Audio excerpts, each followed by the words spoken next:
saya Sadam Rasyad, mahasiswa Universitas Informatika dan Bisnis Indonesia, program studi Sistem Informasi. Kali ini saya akan menjelaskan mengenai struktur data binary tree.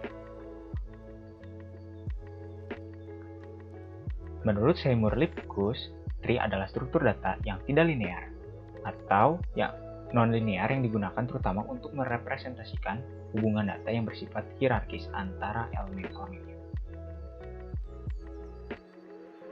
Nah, di sini terdapat struktur tree. Contohnya seperti ini. Nah, dalam binary tree, nilai yang memiliki kedudukan yang paling atas disebut dengan root. Paling atas disebut dengan root. Lalu, untuk nilai-nilai yang memiliki keturunan disebut dengan node. Seperti ini. Lalu, setiap nilai dalam binary tree yang dihubungkan dengan sebuah garis disebut dengan link.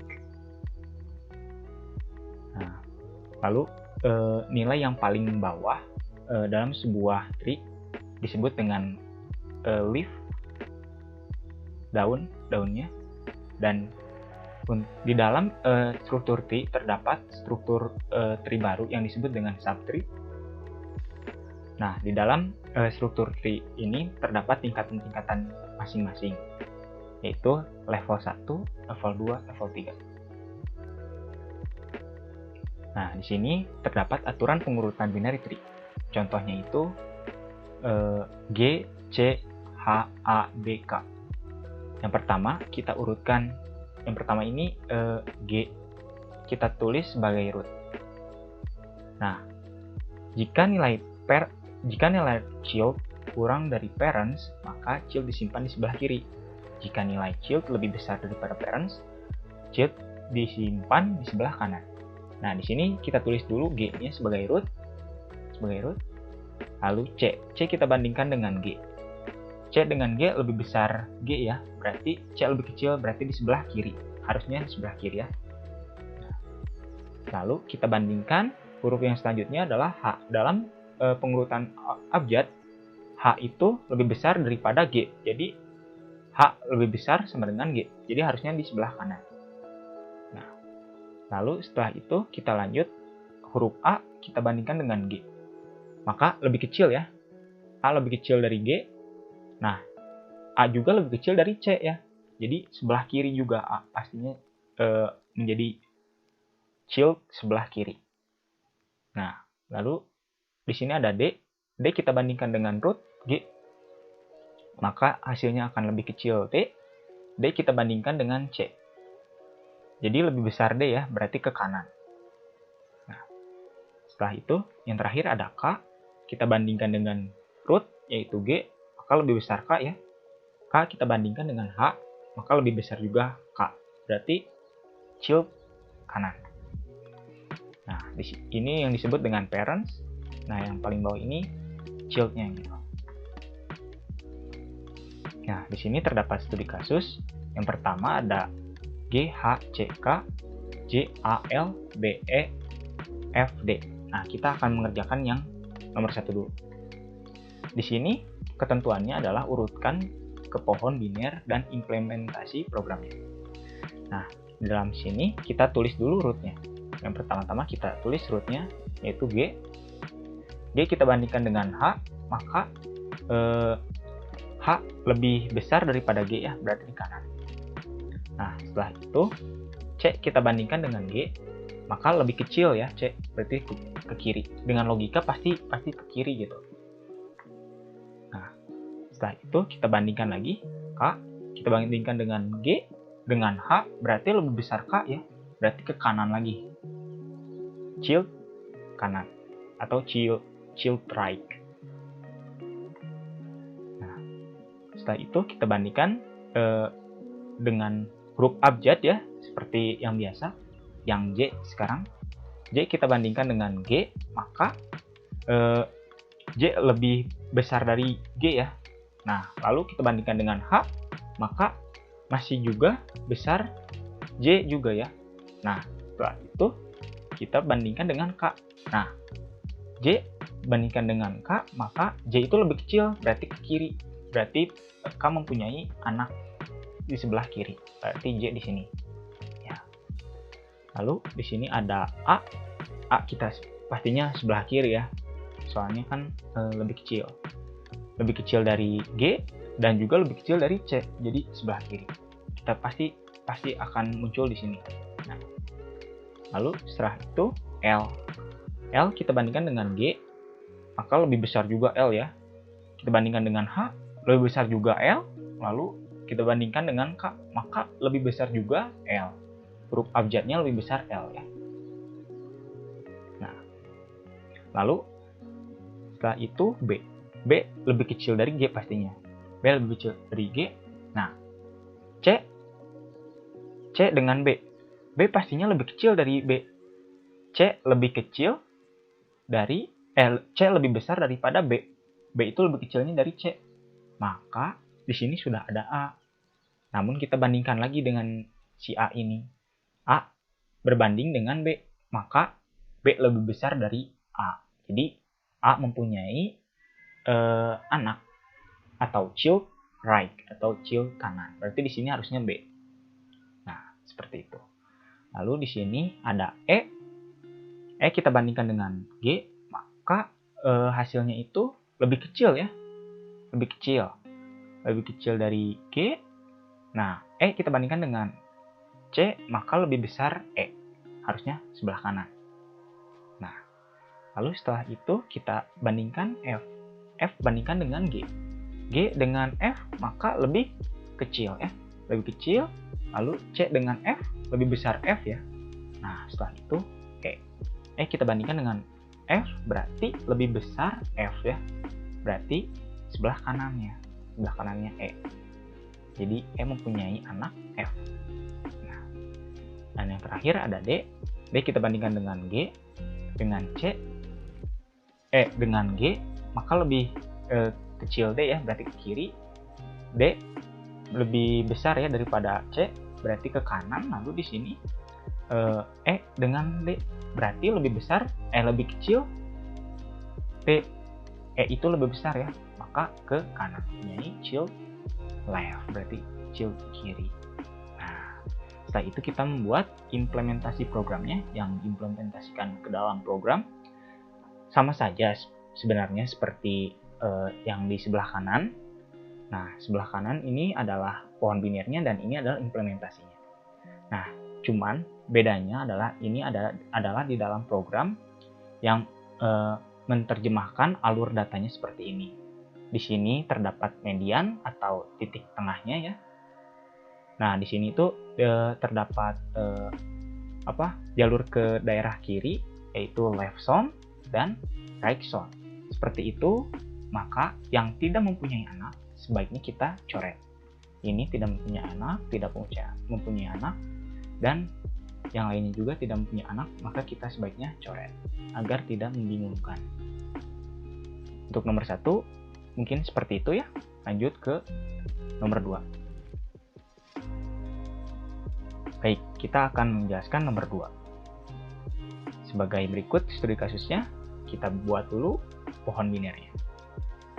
Nah, kita siapkan dulu yang paling utama adalah K, yaitu rootnya ya. Yang paling atas rootnya. Kita bandingkan seperti tadi.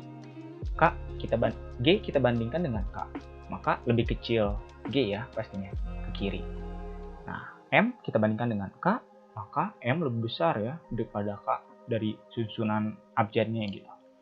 Nah, lalu di sini ada D. D kita bandingkan dengan K, berarti lebih kecil dong D. Nah, kita banding turun, lalu kita bandingkan dengan G, berarti lebih kecil juga D. Maka sebelah kiri. Nah, lalu di sini ada L. L kita bandingkan dengan K, berarti lebih besar L juga ya. L juga dong. Nah, kita bandingkan juga dengan M. Maka L itu lebih kecil daripada M. Berarti punya anak kiri L.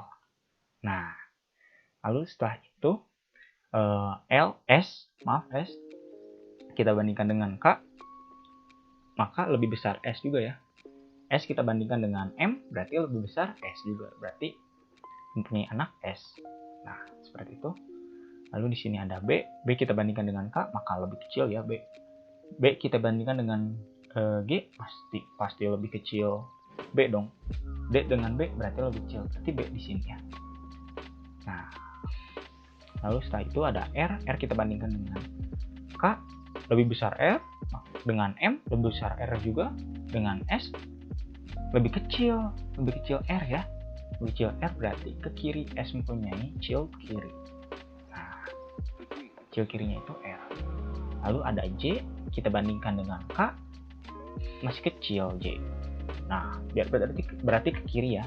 Nah, terus dari situ G kita bandingkan dengan J. Nah, di sini lebih besar J dong, lebih besar J. Nah, jadi ke kanan. Nah, seperti itu. Yang terakhir ada P. P kita bandingkan dengan K, lebih besar P juga, maka ke kanan. Lalu di sini ada M, kita bandingkan maka lebih besar P juga, jadi ke kanan. Terus di sini bandingkan dengan S. S ini lebih besar, jadi ke kiri. Nah, ke kiri. Udah kayak gitu. Di sini ada R. Kita bandingkan juga dengan R. Maka di sini R dengan P, maka P juga lebih kecil ya. Jadi ke kiri juga. R mempunyai anak atau child left, kiri. Nah, seperti itu. Kita masuk ke implementasi program. Sama seperti yang pohon biner ya. Jadi seperti ini diagramnya. Nah, di sini terdapat yang tidak mempunyai anak. Yang tidak mempunyai anak kita coret. Nah, seperti itu. Bedanya cuman di sini adalah root, di sini right child, di sini left child. Nah, bedanya di sini cuman left sound dan right sound, dan juga di sini diganti dengan median. Harusnya root kan atau parents, di sini median. Seperti itu. Nah, lalu di sini ada studi kasus lagi. Tentukan traversal tree, pre-order, in-order, dan post-order dari binary tree berikut. Nah, di sini terdapat untuk catatan, untuk rumusnya ada rumusnya seperti ini ya. Saya kasih di sini terdapat rumusnya. Kalau pre-order itu root kiri kanan. Nah, dimaksud kiri ini biar mudah, jadi kiri child ya, atau anak kiri dan anak kanan. Nah, kita tulis dulu ketentuannya. Pre-order itu root, berarti G dong, pastinya G. Nah, lalu setelah itu ke kiri. Nah, ke kiri langsung, berarti C. Setelah itu ke kiri lagi, ada A. Nah, setelah kiri, karena di sini habis ya, root kiri, udah itu kanan, berarti B. Nah, seperti itu. Di sini kirinya habis, naik lagi ke atas, lalu ke kanan. Kanan kita dapat E. Nah, seperti itu. Terus ke kiri dapat D. Lalu setelah itu kita naik lagi ke root. Di sini ketentuannya ke kanan, berarti F. Nah, seperti itu. Lalu kita naik, di sini udah habis semua, naik ke sini. Nah, setelah itu ke H. Karena kan root kirinya udah habis, berarti kanan, berarti H. Nah, seperti itu. Lalu setelah itu ke kanan lagi, ada H, ada K. Nah, seperti itu. Lalu setelah itu ke kiri, ada J, dan juga yang terakhir ada L. Nah, seperti itu. Jadi dengan alurnya itu seperti ini ya. Kalau misalnya yang pre-order, jadi alurnya itu seperti ini. Jadi mengikuti alur ke atas C, E, D, langsung ke F. Nah, sudah itu kan di sini habis. Udah habis, langsung ke kanan. H, K, J, dan yang terakhir L. Dan ke atas habis, udah, berarti yang terakhir L. Semoga dimengerti ya. Nah, setelah itu kita ke in order. In order itu ketentuannya adalah kiri root kanan. Kita cari dulu paling kanan. Paling kiri, terus ke bawah.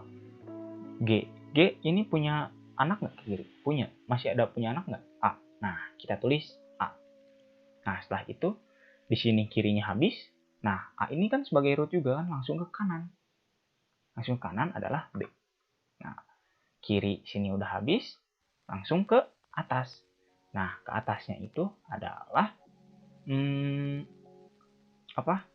C ya. Kan ini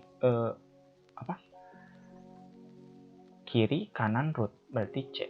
Nah, seperti itu. Terus setelah itu kita ke bawah, ke kanan ya, ke kanan. Nah, ke kiri ada D.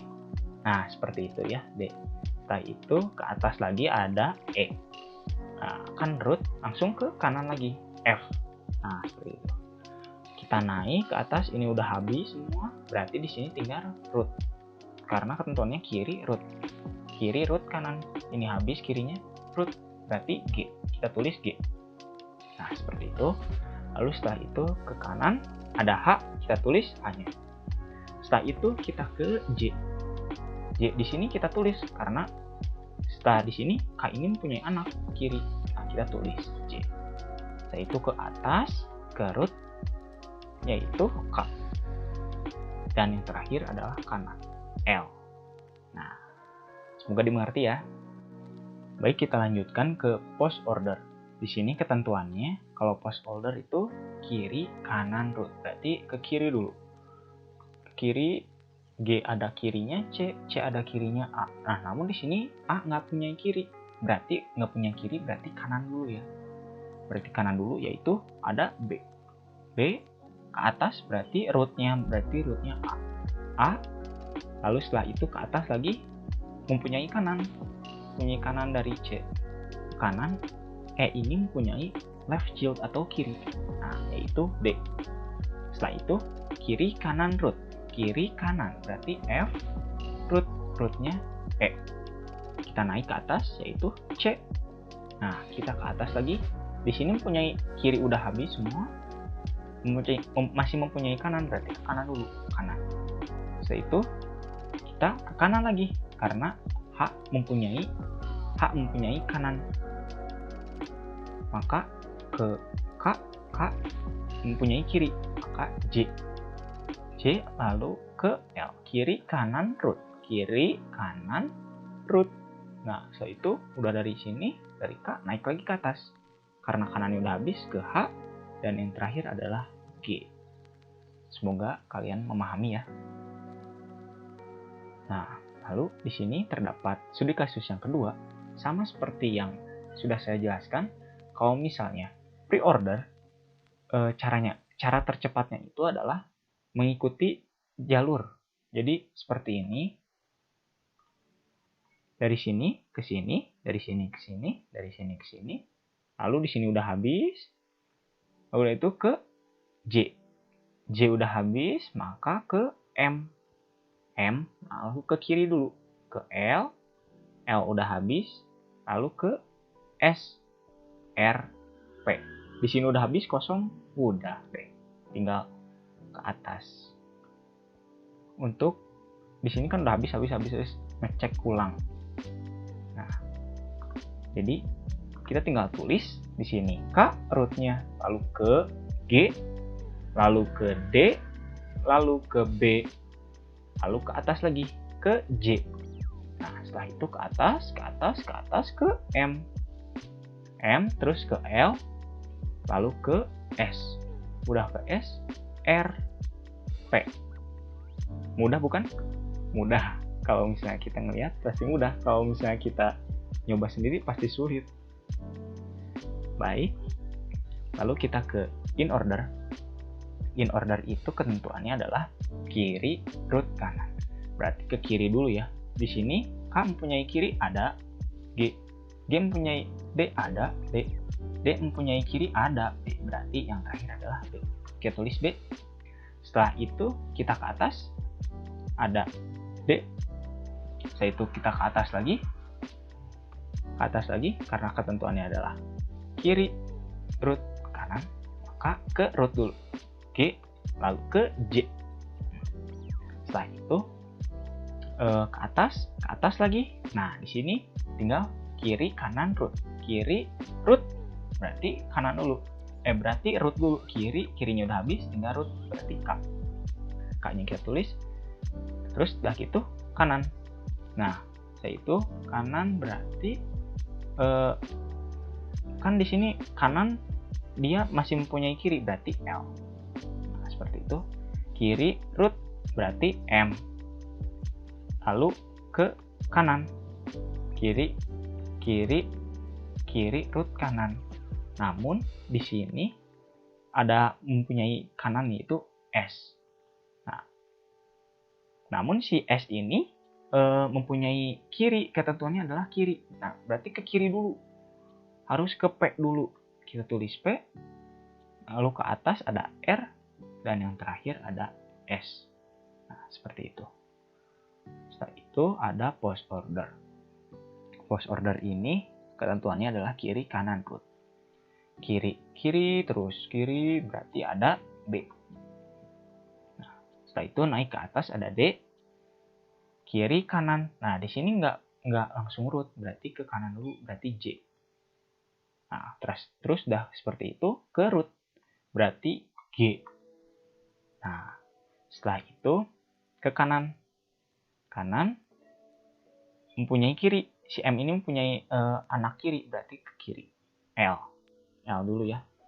Setelah gitu ke atas, karena di kanan ini mempunyai kiri, maka kiri dulu kita tuntaskan.